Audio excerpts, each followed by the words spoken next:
Depan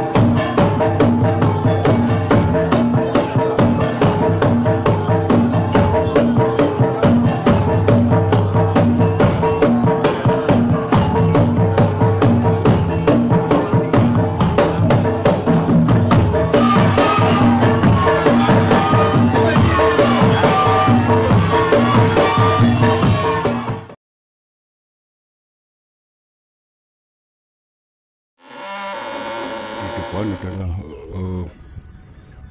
Bukit Pager Gunung yang merupakan desaku. Itu Pohon Randu itu lokasi Candi Siwa.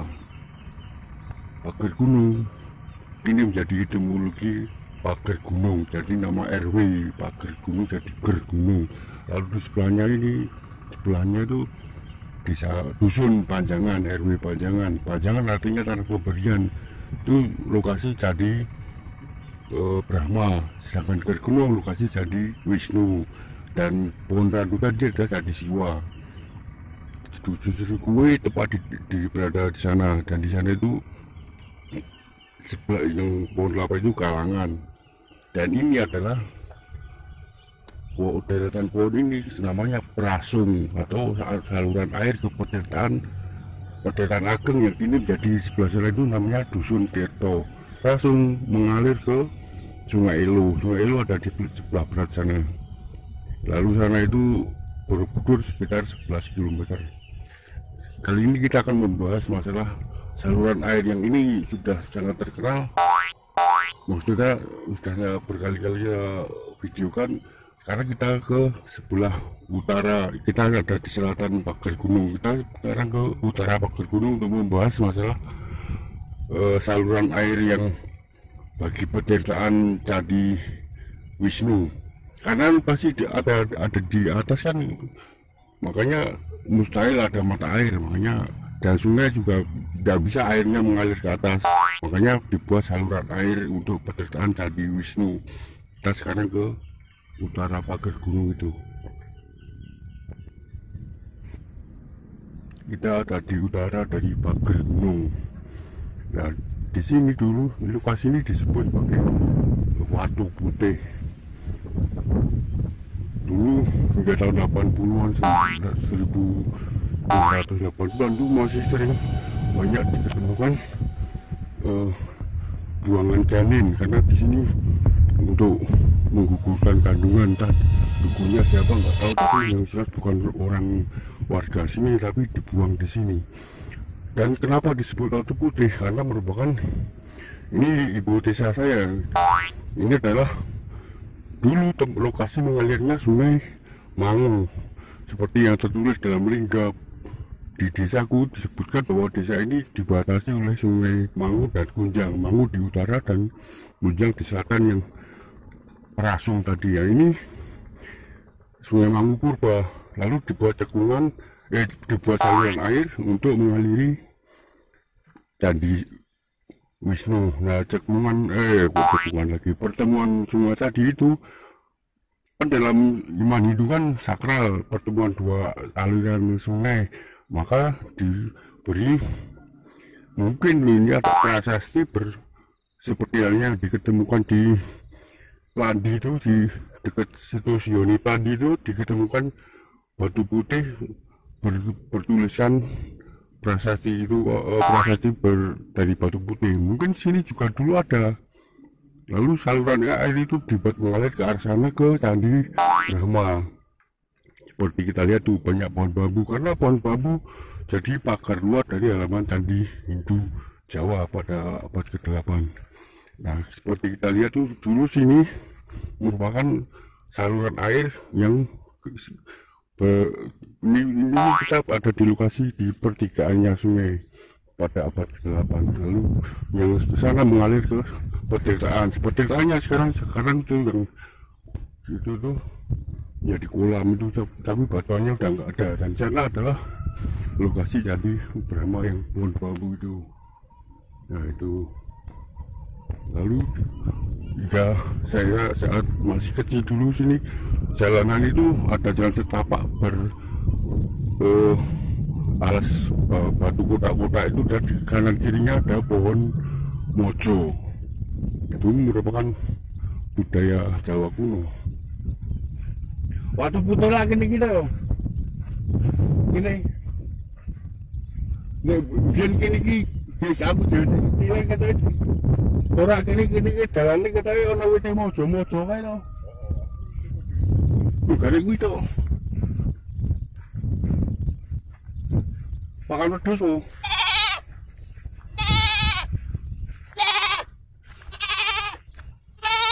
Ini jalanan dulu sekarang sudah dicor. Ini dulu kanan kirinya itu jalan sini, kanan kirinya pohon mojo, tanaman mojo ini tanaman mojo. Tuh dibuat jalan menuju ke pertigaan, dari pertigaan sungai, pertemuan dua sungai ke candi bukan candi Wisnu, itu candi Wisnu di sebelah sana menjadi bangunan masjid. Ini candi perwaranya. Lalu sana itu Sungai Mangu Purba itu hingga ke itu ada masjid, itu sebelum masjid belok ke arah kiri ke desa Mungkit. Mungkit adalah lokasi untuk bertapa, namanya pada abad ke-8 disebut Mungkat. Mungkatnya Wanua. Ini Wanua Setamiku. Ini menjadi dusun sirkuit ada di sana. Sirkuit candinya lebih banyak karena banyak mata air. Ada 7 mata air atau 6, 7 atau 6 mata air. Sini cuma ada Candi Brahma dan Candi Barwara, lalu situ jadi Nyai, jadi apit antara Candi Brahma dan Candi Garuda. Kendaraannya, wahananya Dewa Brahma kan Garuda di sebelah sana. Lalu di sini lokasi jadi Candi Perwara. Dan saya lihat itu bekas sungai cekungannya kan masih nampak tuh. Dan itu lalu di belokan Sungai Mangu Purba itu sana hingga kini warga menyebutnya dusun itu wilayah desa Mungkit, tapi dulu merupakan wilayah dari Wanua Setamiku atau wilayah desa sini. Tapi pada masa Belanda kan sudah berubah lagi. Itu namanya dusun Koplak. Koplak salah arti. Koplak yang sebenarnya adalah lokasi dari bukan lokasi tapi tempat untuk pakanan babi itu loh, tempat makan babi. Sana itu dulu ada yang pas pertikaiannya itu namanya Baben. Nah itu pakai jelas kan, dulu ada kandang babinya maka disebut Baben, dan dusunnya menjadi dusun Koplak. Sekarang tuh lokasi Candi Perwara. Kita berjalan ke arah selatan, sana dusun Sirkuit. Lalu sana itu Pare, dusun Pare, desa Blundo itu Paremanan. Lalu sebelah sana Paremanan yang lain lagi, Paremono. Paremanan atau rest area bagi para peziarah tudong ke Candi Borobudur. Kita ke lokasi berpohon bambu itu. Nah, ini adalah lokasi dari Candi Perwara bagi Candi Hindu, candi yang ada di dekatnya Candi Wisnu. Candinya ada di sini dan sini dikubur. Dulu diketemukan waktu pembuatan batu bata. Itu banyak pohon bambu. Lalu di sana itu ada, lalu batuannya yang lain udah pada dipendam lagi dan sebagian ada yang jadi bahan pondasi. Dan di sana dulu ada lokasi rumah warga Belanda, seorang pastor yang di situ dipendam, di belakang rumahnya dipendam situs lubang sesaji. Ini adalah lokasi dari Candi Perwara yang terpendam di situ. Itu pohon bambu.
di desaku banyak pohon bambu atau basa Jawane itu papringan, karena merupakan kompleks Candi Hindu.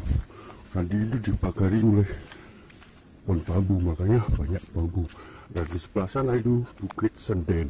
Senden berasal dari kata sanding, itu bahasa Tiongkok, karena di sana pada masa peradaban kolonial Belanda itu jadi lokasi untuk makam Tionghoa. Di sini juga, tapi sudah nggak ada makamnya, karena masih ada beberapa makam kuno Tiongkok. Itu tadi namanya Watu Putih, pertigaan Sungai Mangu Purba ke pertigaan bagi Candi Perwara Wisnu. Dan kita sekarang ke lokasi saluran air yang lain yang batuannya juga udah punah, tapi sisanya masih bisa kita sedikit pelajari dari rumah bekas warga Belanda pada masa kolonial. Pastur, seorang pastur. Kita ke lokasi rumah itu. Di depan itu adalah bekas lokasi untuk menaruh lampu yang dibuat oleh itu pastor Belanda itu, berada di tebing rumahnya yang ada di sebelah sana.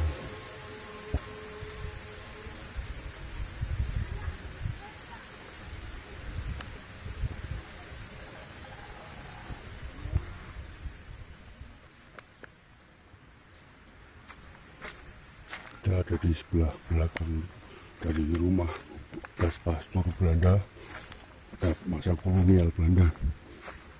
Ini depan situ ada sebuah kolam. Ini tangga naik ke rumah pastor itu, pastor Belanda tersebut. Dan batu lumbang sesaji dipendam di daerah situ. Ini menurut warga infonya. Dan ini bekas kolam.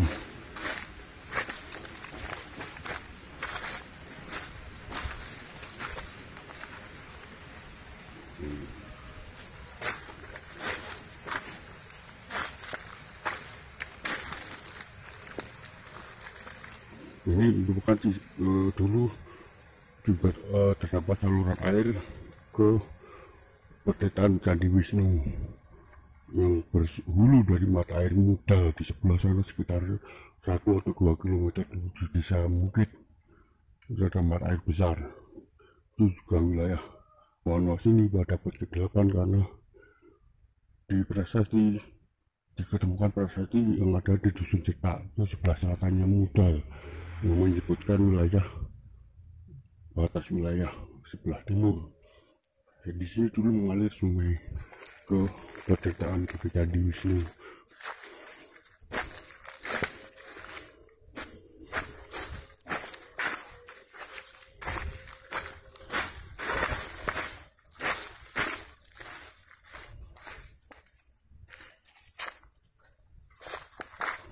Jadi ini saluran air ini lebih belok ke Candi Wisnu yang sekarang jadi bangunan masjid Gergunung tadi. Dan itu bambu yang ini lokasi Candi Perwara, karena yang tadi itu Watu Putih. Jadi pada masa itu setiap mata air kan atau pertigaan jadi lokasi Candi Hindu pada abad ke-8 di wilayah Magelang lah. Tapi karena nggak ada mata air, maka dibuat saluran air dari mata air Muda. Dan yang tadi itu sudah saya sebutkan, di jalan menuju ke pertigaan yang disakralkan ada prasasti Watu Putih, yang sekarang lokasi menjadi terkenal jadi Watu Putih. Itu banyak jalannya di berbagai pohon mojo. Ini pohon mojo. Jadi hingga sekarang masih jadi tersisa pohon-pohon mojo di daerah sini. Dan pohon bambu itu adalah sisa dari peradaban abad ke-8 kompleks Candi Hindu Cerita Mifu yang berada di Alasura di daerah Bungkal. Tapi pada masa peradaban Mataram Islam, runtuhan diubah menjadi bangunan masjid dan kuburan.